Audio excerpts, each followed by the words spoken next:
బాపట్ల జిల్లా పర్చూరు మండలం అన్నంబట్లవారిపాలెంలో సంక్రాంతి పండుగను పురస్కరించుకొని నిర్వహిస్తున్న ఎడ్ల బల ప్రదర్శన పోటీలు ఉత్సాహభరితంగా సాగుతున్నాయి. గోరంట్ల రత్తయ్య చౌదరి ప్రాంగణంలో పెద్ద సైజు విభాగంలో పోటీలు జరిగాయి. తెలంగాణ రాష్ట్రంలోని హుజూర్ నగర్, ప్రకాశం, బాపట్ల, పల్నాడు, గుంటూరు, కృష్ణా జిల్లాల నుంచి 10 జతల కోడలు పాల్గొన్నాయి.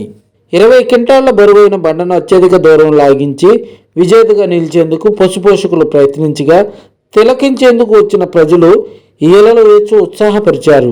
ఈ నెల 14వ తేదీ 4 పళ్ల విభాగంలో పోటీలు జరుగుతాయని నిర్వాహక కమిటీ సభ్యులు కోనకంచి సుబ్బారావు చెప్పారు.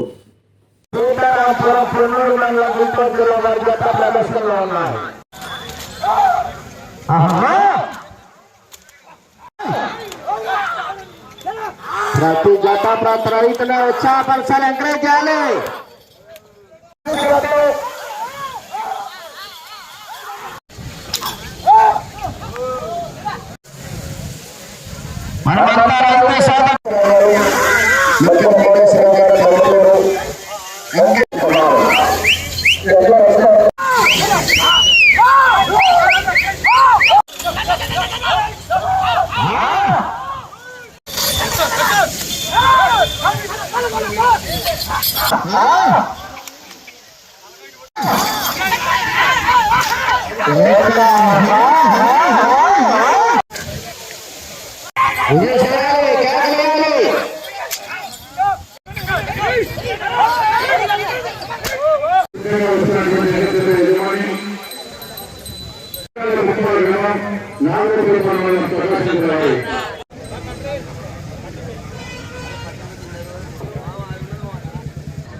ప్రకాశం జిల్లా వారి జత కోర్టులో లాగుతున్నటువంటి